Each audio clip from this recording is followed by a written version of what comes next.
यह कहानी दिल्ली से लगे यूपी का जिला गाजियाबाद से ताल्लुक़ रखती है।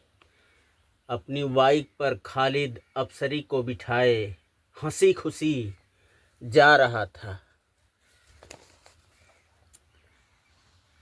लीजिए, आपका ऑफिस तो आ गया हुजूर।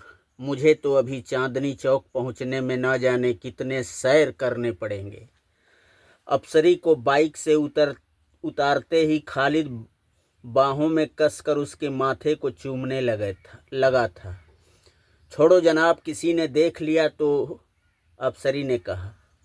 तो क्या हुआ, देखने दो जान, हम तुम राजी तो क्या करेगा काजी।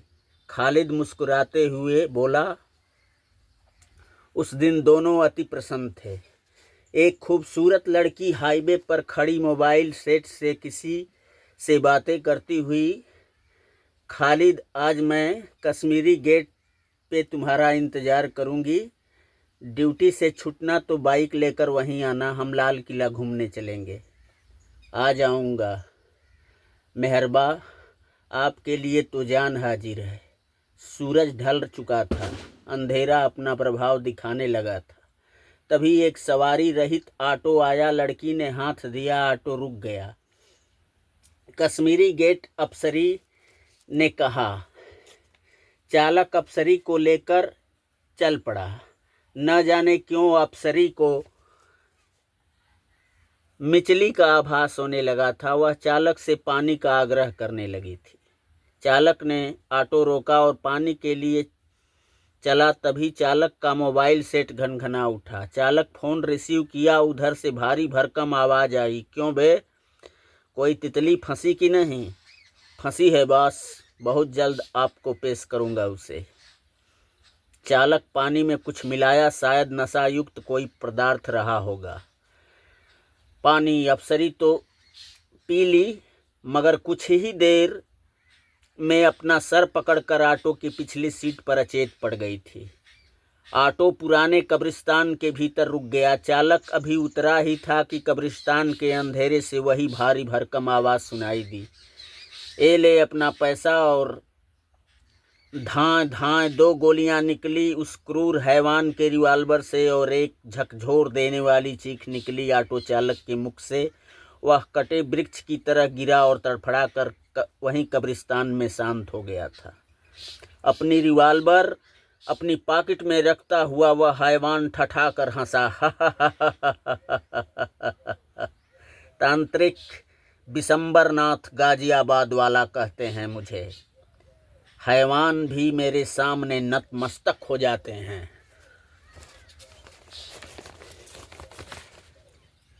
तब तक अफसरी होश में आ चुकी थी। वह अपनी नजरें दौड़ाई। या खुदा, हम यहाँ कैसे? यह तो पुराना कब्रिस्तान है। वह ऑटो से उतरकर भागना चाहिए, मगर उस जिंदा हैवान के निगाहों से बच नहीं पाई। उसके सारे कपड़े बदन से खींच लिए गए। वह छटपटाती रही और हैवान उसके नग्न जिस्म को रौंदता रहा। तांत्रिक बिशंबरनाथ अब शांत हो चुका था। वह उठने की कोशिश की, मगर उठ नहीं पा रही थी। तभी तांत्रिक के खड़क का एक ही वार उसकी गर्दन धड़ से अलग कर दिया था। गीदड़ों की आवाज़ें उस भयानक रात को और भयावह बना रही थीं। हवा चलायमान होने लगी थी। तांत्रिक, चालक और अफसरी दोनों को वहीं दफना दिया। इधर 2 रोज से तपसरी की तलाश जारी थी। खालिद रात दिन अपनी बाइक लेकर उसे पागलों की तरह ढूंढ रहा था। बेटा खालिद, कुछ खा ले, आखिर कब तक ऐसा चलेगा? सब खुदा का करम है बेटा, वे जहाँ होगी सलामत होगी बेटा। सलमा बेगम बोली। नहीं अम्मा, तपसरी किसी मुसीबत में है। मुझे कल ख्वाब में दिखाई दी थी, बड़ा बुरा ख्वाब था माँ, खालिद बोला। और खालिद अपनी बाइक से आज सुबह अफसरी की तलाश में निकला था, मगर वो क्या जानता था आज उसका भी जनाजा निकलेगा। उसकी बाइक पुराने कब्रिस्तान के पास एक ट्रक से टकराई थी। टक्कर इतनी भीषण थी कि बाइक के परखच्चे उड़ गए और खालिद का इंतकाल हो गया था। कह रही थी, मेरे बेटे, कुछ खा ले, अपनी सेहत का ख्याल कर, पर नहीं माना। शाम सुबह बस एक ही नाम, अप्सरी अप्सरी। सलमा बेगम का रो रो कर बुरा हाल था। शाम को जनाजा निकला खालिद का और पुराने कब्रिस्तान में उसे खाके सुपुर्द कर दिया गया था। शाम ढल चुकी थी, अंधेरी रात अपनी चादर बिछाए जा रही थी। बीना अपने मोबाइल सेट पर बार बार समय देखती जा रही थी। उसे दिलशाद गार्डन जाना था। वह गाजियाबाद के ही एक ऑफिस में काम करती थी। इत्तफाकन आज एक भी ऑटो सड़क पर नहीं दिख रहे थे। आसमान में लगातार बिजली कौंध रही थी। लग रहा था बरसात हो जाएगी। उसने एक बार फिर समय देखा। रात के 12 बजने को थे। वह और परेशान हुई जा रही थी। तभी एक अजीब विलक्षण खुशबू का उसने आभास किया, जैसे खुशबू लिए कोई हवा का झोंका उसके तन मन को छू गया हो। अभी वह एकाएक आई इस खुशबू पर विचार कर ही रही थी कि सामने से एक तेज रफ्तार बाइक आई और उसके करीब आकर रुक गई। बाइक सवार काले लिबास में था। जी, मुझे दिलशाद गार्डन जाना है, वहाँ तक लिफ्ट दे दें तो बड़ी मेहरबानी होगी, बीना बोली।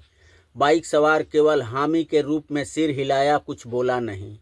बीना बाइक सवार के पीछे बैठ गई। बाइक चल दी, मगर यह क्या, वही चंद लम्हे पहले वाली महसूस की गई खुशबू उस बाइक सवार व्यक्ति के जिस्म से आ रही थी। ये सब महसूस करके बीना के जिस्म में सिहरन दौड़ गई थी। वह इस बारे में अभी सोच ही रही थी कि बाइक सवार व्यक्ति बाइक एक कब्रिस्तान के भीतर घुसा चुका था।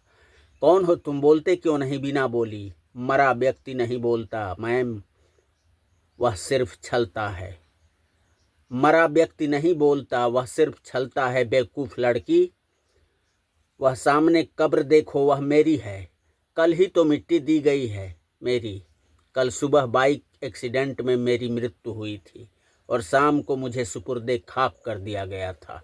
नहीं नहीं, मुझे नहीं आना चाहिए था। तुम्हारे साथ मैं चली गई।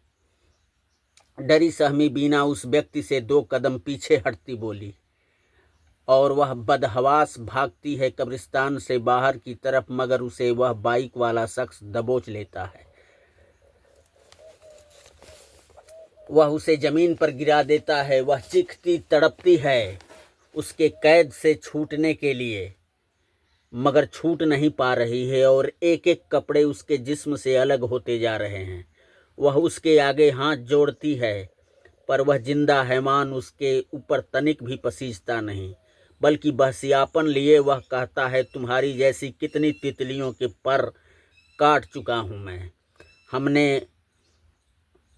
मेरा नाम तांत्रिक बिशंबरनाथ गाजियाबाद वाला है।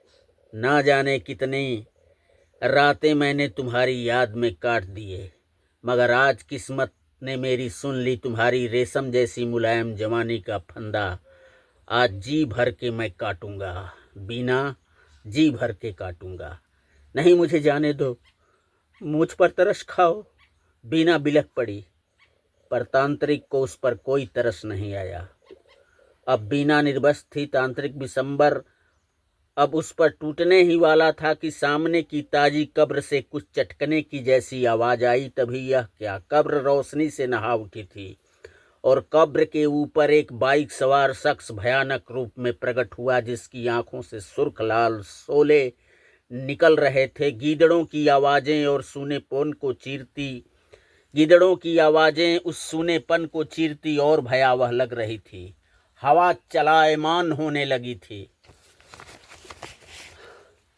और उस शख्स की बाइक के स्लेटर बढ़ते गए और बाइक तीर के समान आगे बढ़ी और बिशंबर के होश उड़ गए।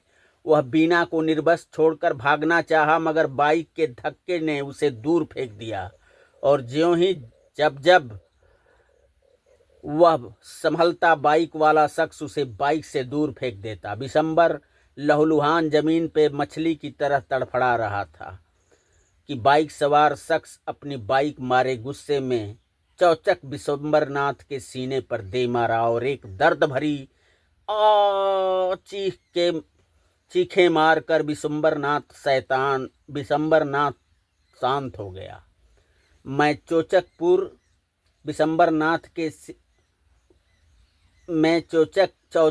बिशंबरनाथ के सीने पर दे मारा।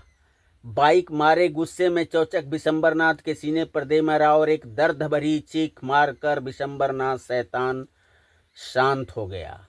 उसकी जिह्वा 4 इंच बाहर आ गई थी। आंखों से खून रिस रहा था। आंखें फट चुकी थी। बीना अपने कपड़े पहनती कांप रही थी। आप डरे नहीं बहन, अपने प्रेम को बचाने में असफल रहा, पर आज आपको बचाकर एक नेकी का हकदार बन गया। ए खुदा, मेरी गुनाहों को माफ़ कर दे, मैं अफसरी का गुनहगार हूँ, खालिद की रूह ने कहा। ए अफसरी कौन थी भैया? बीना बोली। आइए पहले आपको आपके घर तक छोड़ दूँ, बाकी बातें रास्ते में होंगी। खालिद की रूहानी जिस्म के रोशनी से ये शब्द उभरे। अफसरी मुझे बेइंतहा प्यार करने वाली जीती जागती अप्सरा से कम नहीं थी बहन।